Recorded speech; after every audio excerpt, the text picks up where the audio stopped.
Grammar Girl is brought to you by Juice Beauty. Did you know that your skin can absorb up to 60% of what you put on it? So, what goes on your skin can be as important as what goes in your body. Juice Beauty is a skincare and makeup line that's made with certified organic ingredients, with the promise to always formulate without potentially harmful ingredients. Go to juicebeauty.com/grammar for exclusive savings on your first order when you use the code GRAMMAR20 at checkout. That's grammar and the number 20 at checkout.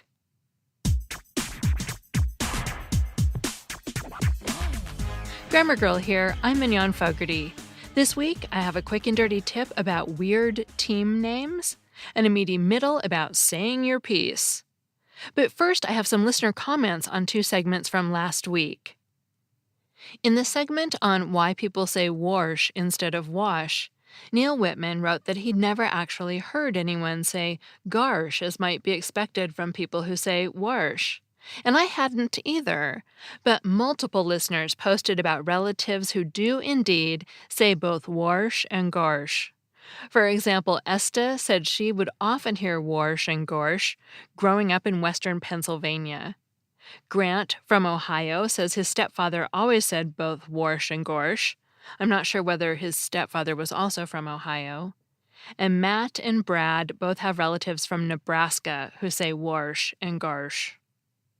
And then, regarding the saying about getting all up in someone's grill from the two spellings of grill last week, a couple of people posted that they didn't think I got the definition right when I said it meant to question people aggressively or to snoop into their life. Since it's slang, it can be hard to find all the nuances of what it means. But I did fail to mention that grills are also metal or jeweled decorations people get on their teeth. So to get up in someone's grill could also mean to physically get in their face. But besides reading Urban Dictionary and language forums, I also searched the corpus of contemporary American English, and the only two quotations I found that used the phrase "in my grill" used it in a way that implied people were meddling in someone's business, not that they were physically in someone's face. For example, here's a quotation from an Engadget article titled "The Panic and Pleasure of Online Dating as a Woman in Her 40s." Quote, "I had time, and if someone wanted to get up in my grill about having kids eventually, well, my mom had me when she was 38 and I turned out mostly okay." Unquote. And here's a quotation from a book called The Heat Seekers. Quote, "I also knew she would go into her mother figure mode and get all in my grill about stuff." Unquote. So although I do think I should have mentioned the tooth aspect of the word grill, and it's true that being up in someone's grill can also mean aggressively getting in someone's face, it's also true that it can mean meddling in someone's business or aggressively questioning people about their lives. Strangely, the grill that refers to teeth seems to most often be spelled without the E, even though the trend that decorative grills are spelled with an E would imply that it should also be spelled with an E. All I can say is that English isn't logical. It's funny, too, because Merriam-Webster includes the definition, quote, "a set of metallic covers for the teeth," unquote, under the GRILLE spelling, but then notes that it's usually spelled grill without the E. I've never seen that before, where they list the definition under one spelling, but then say the other spelling that doesn't include the definition is more common. So that was interesting. Thanks for all the feedback this week. I appreciate it. And now, on to team names. I just heard that the Utah Jazz and the Oklahoma City Thunder are facing off in the basketball playoffs this year. So it's a good time to answer a question about odd team names like this. Are names such as the Jazz and the Thunder singular or plural? Most team names are plural, such as the Lakers and the Timberwolves. And both the Associated Press and the Chicago Manual of Style recommend treating all team names as plural, even when they sound singular. So if you're following AP or Chicago style, you'd write that the Jazz are in the playoffs and the Thunder are in the playoffs. If that sounds too weird to you, you can always use the city or state name instead of the team name, because cities and states take a singular verb. So instead of saying the Jazz are in the playoffs, you could say Utah is in the playoffs. Just as you'd say Los Angeles is in the playoffs and Minnesota is in the playoffs. British English is slightly different. For example, the Style Guide for The Guardian recommends the plural verb when you refer to team names, whether it's by name or by city. So a Guardian writer in the UK would say that Los Angeles are in the playoffs. My alma mater, the Stanford Cardinal, used to be an exception in American English.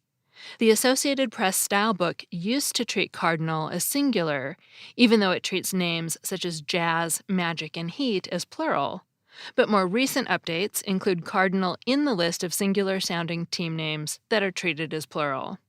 So that's your quick and dirty tip. Treat team names as plural, even if they sound singular. Before we get to the meaty middle about saying your piece, is your home overdue for its spring cleaning? This year, use Mr. Clean Magic Eraser to tackle the impossible stains your sprays and wipes can't. I tried it on my tough messes and it blew me away. I used it on my glass shower door and it worked wonders to get rid of that nasty soap scum. I had tried so many other cleaners that didn't work, I thought the glass was ruined, but now it looks like new. And I like that the magic eraser doesn't smell. All you do is wet it under the tap, give it a squeeze, and it's ready to erase. So because it cleans with water alone, you don't have to worry about harsh cleaning fumes or scents. If you're about to take on your spring cleaning, you should definitely try Mr. Clean Magic Eraser. It makes cleaning your toughest kitchen and bathroom messes fast and easy. Check out mrclean.com/grammargirl to see more ways the magic eraser can help you knock out impossible messes around the house. That's mrclean.com/grammargirl. Next, we're going to talk about the right word to use in a common expression to say your piece.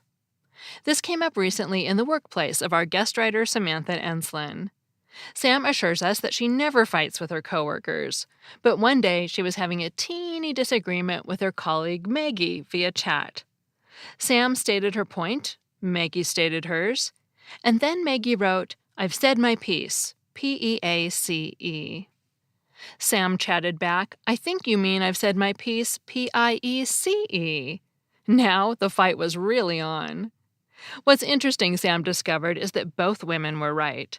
There are two expressions. One uses piece with an EA, and the other uses piece with an IE, but their meanings are very different.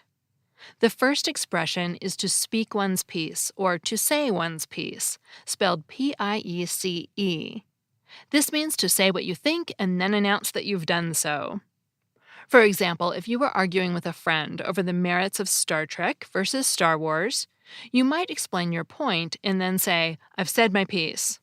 In other words, you've said everything you have to say on the subject. Now it's up to your friend to make her own decision.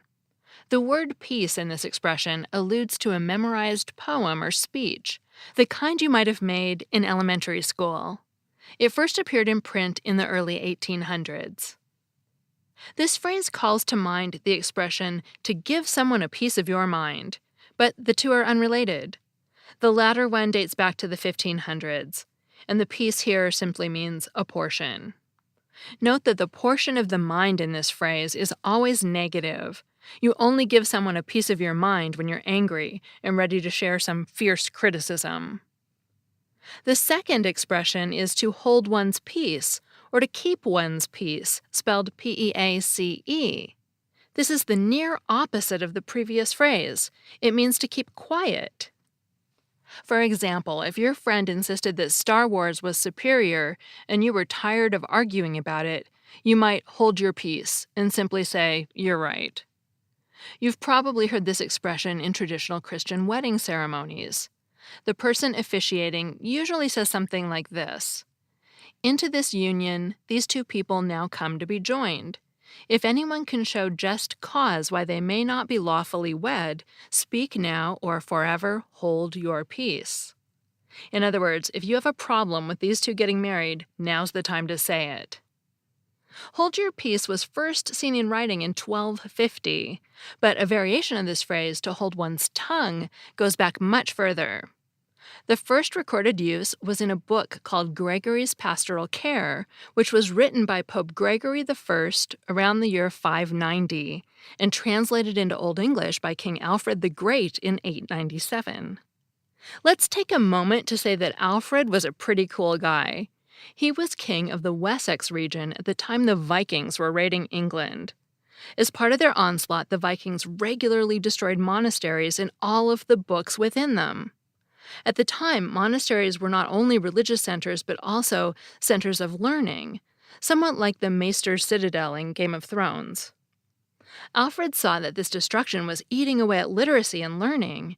In his introduction to pastoral care, he wrote that, quote, "So general was Latin's decay in England that there were very few on this side of the Humber who could understand their rituals in English or translate a letter from Latin into English. So few that I cannot remember a single one south of the Thames when I came to the throne," unquote. Alfred was not one to hold his tongue, and in response he began to translate books from Latin into Anglo-Saxon, also known as Old English, and he recruited a group of scholars to help him. He chose books he thought it, quote, "most needful for men to know, and to bring it to pass, if we have the peace, that all the youth now in England may be devoted to learning," unquote.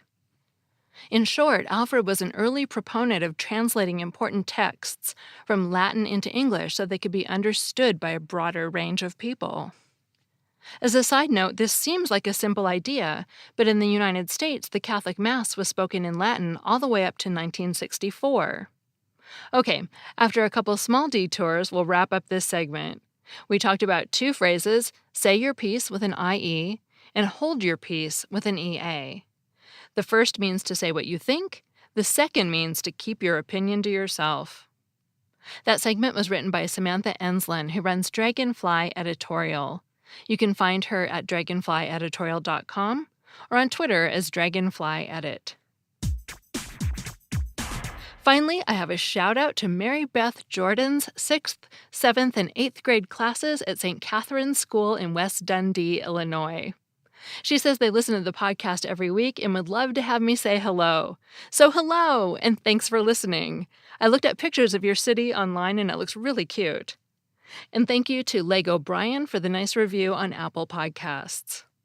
I'm Mignon Fogarty, better known as Grammar Girl. You can find me on Twitter, Facebook, and YouTube as Grammar Girl, and if you'd like an ad-free version of the podcast, easy access to the entire Grammar Girl podcast archive, that's about 600 shows, and a monthly bonus Grammar Girl podcast, we just joined Stitcher Premium, where you can get all those things plus a bunch of other ad-free podcasts from other great producers. You can sign up for a 30-day free trial at stitcherpremium.com/grammar and use the offer code GRAMMAR. That's all. Thanks for listening.